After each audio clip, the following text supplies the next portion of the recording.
तो आज मैं आप लोगों के साथ प्रिंसिपल ऑफ एनिमल लाइफ 2 में नेक्स्ट वन टॉपिक डिस्कस करने जा रहा हूँ और ये है डीएनए। डीएनए के बारे में आज हम इस वीडियो में डिस्कस करेंगे कि डीएनए क्या होता है, टाइप्स, स्ट्रक्चर एंड फंक्शन हम इस वीडियो में डिस्कस करेंगे। तो आपने इस वीडियो के अंत तक ज़रूर देखना है। तो चलिए शुरू करते हैं। डीएनए एब्रीवेटेड फॉर्म है DNA, deoxy ribo nucleic acid. Deoxy ribo nucleic acid ये फुल नेम है और इसका शॉर्ट फॉर्म क्या है, डीएनए। ये हो गया मीनिंग। अगर हम इटाइमोलॉजी की बात करें, the term DNA was first used in the late 1940s में ये फर्स्ट यूज किया गया and it is derive from the chemical structure of the molecule से ये डिराइव हुआ, which consist of deoxyribose sugar and nitrogen containing bases. अब ये क्या होता है, ये राइबोज शुगर होता है लेकिन एक ऑक्सीजन इसमें मौजूद नहीं होता है, तो इसलिए इसे डीऑक्सी कहते हैं। एक ऑक्सीजन इसमें मिसिंग होता है कार्बन नंबर 2 पर।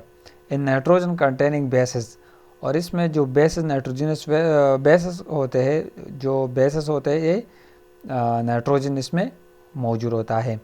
अगर हम डिफिनीशन की बात करें, डीएनए इज़ अ मॉलिक्यूल होता है that carries the genetic information of living organism. DNA हमारे पास वो जेनेटिक मॉलिक्यूल होता है, ये जेनेटिक इंफॉर्मेशन को कैरी करता है from one generation to another generation. It is a long double-stranded helix made up of nucleotides।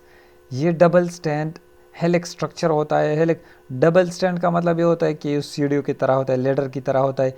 और हेलिक्स का मतलब ये होता है कि ये मतलब तोड़ा, मतलब ये इस तरह जो एक तरफ पर ये क्या होता है, ये ट्विस्टेड होता है।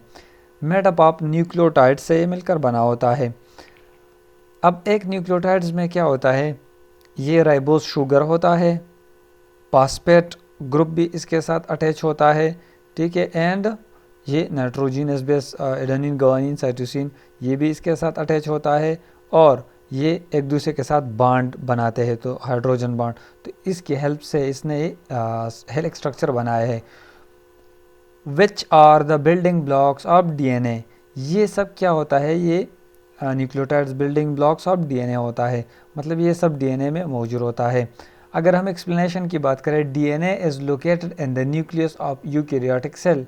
यूकैरियोटिक सेल में डीएनए न्यूक्लियस में मौजूद होता है। In the cytoplasm of prokaryotic cell, और प्रोकैरियोटिक सेल में ये साइटोप्लाज्म में मौजूद होता है ये डीएनए, क्योंकि वह प्रोकैरियोटिक सेल में न्यूक्लियर मेम्ब्रेन मौजूद नहीं होता है, तो ये साइटोप्लाज्म में मौजूद होता है। It contains the instructions for the development and functioning of all living things।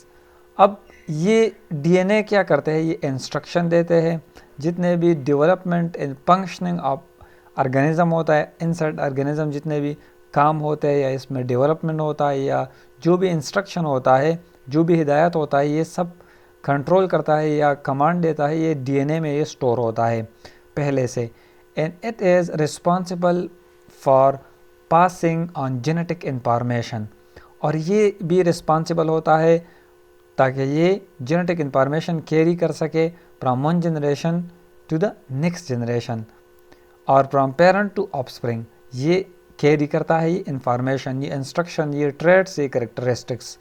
The sequence of nucleotides in DNA determines the genetic code. अब अगर डीएनए में ये जिस तरह सीक्वेंस मौजूद होता है न्यूक्लियोटाइड का, तो ये डिटरमाइन करता है जेनेटिक कोड, मतलब ये जिस जिस सीक्वेंस में मौजूद होता है तो ये रिस्पॉन्सिबल होता है फॉर स्पेसिफिक जेनेटिक कोड। और ये सब ऑर्गेनिज्म में ये मुख्तलिफ होता है, ये वेरिएशन होता है, इसलिए जितने भी ऑर्गेनिज्म होते हैं एक दूसरे से मुख्तलिफ होता है। ये सब सेम होता है लेकिन इसका सीक्वेंस क्या होता है, चेंज होता है। Which is responsible for encoding the information that determine in organism characteristics. तो इसी वजह से ये रिस्पॉन्सिबल होता है जेनेटिक कोड पर ऑर्गेनिज्म के जितने भी करेक्टरिस्टिक्स होते हैं, तो ये मुख्तलिफ होते हैं एक दूसरे से। Such as its physical appearance, ये डिटरमाइन करता है ये जेनेटिक कोड कि फिजिकली ये ऑर्गेनिज्म किस तरह है। बिहेवियर भी ये कंट्रोल करता है, एंड ससेप्टेबिलिटी, ये भी टू डिजीज़। ये सब क्या होता है, इसके मतलब इनसाइड जितने भी इम्पॉर्टेंट फंक्शन होता है, अपीयरेंस होता है, इंटरनल एंड फिजिकली, ये सब कंट्रोल करते हैं ये डीएनए, ये जेनेटिक मटेरियल। अब अगर हम टाइप्स की बात करें, ये हो गया एक्सप्लेनेशन। टाइप्स की अगर हम बात करें तो two main types of DNA होता है। एक हमारे पास होता है क्रोमोसोमल डीएनए, ये in the form of chromosome मौजूद होता है न्यूक्लियस में, ठीक है। एंड प्लाज्मिड डीएनए दूसरा हमारे पास होता है which is found in plasmids में मौजूद होता है। ये हो गया टू टाइप्स। अगर हम स्ट्रक्चर की बात करें तो स्ट्रक्चर मैं आप लोग के साथ थ्योरेटिकली डिस्कस करूंगा। The structure of DNA is double helix. DNA structure क्या होता है, डबल हेलिक्स होता है, मैंने जिस तरह आप लोग को बताया। Consisting of two complementary strands of nucleotide that run in opposite direction. ये टू स्ट्रैंड होता है, एक जैसा होता है, टू स्ट्रैंड होता है एक जैसा होता है ऑफ न्यूक्लियोटाइड्स, और ये अपोजिट डायरेक्शन में होता है। लेट्स से एक अगर 5 प्राइम टू 3 प्राइम है, so the next one is 3 prime to 5 prime, opposite होता है एक दूसरे का। मतलब एक जब ऊपर से नीचे एक स्ट्रैंड आता है तो दूसरा नीचे से ऊपर, तो इस तरह अपोजिट डायरेक्शन में हमेशा होता है। The nucleotides are held together by hydrogen bond. ये भी एमसीक्यूज के लिए इंपॉर्टेंट है। ये न्यूक्लियोटाइड्स एक दूसरे के साथ क्या होता है, ये हाइड्रोजन बॉन्ड की हेल्प से अटैच होता है एक दूसरे के साथ। दियर नाइट्रोजन कंटेनिंग बेसेस, और जो नाइट्रोजनस बेस होता है इनके दरमियान क्या होता है, ये बॉन्ड मौजूद होता है। The 4 nitrogen containing bases DNA में कौन कौन से होते हैं, ये भी एमसीक्यूज के लिए अपने याद रखना है। एक हमारे पास आता है एडेनिन, जिसे ए कहते हैं, cytosine, C, guanine, G and thiamine.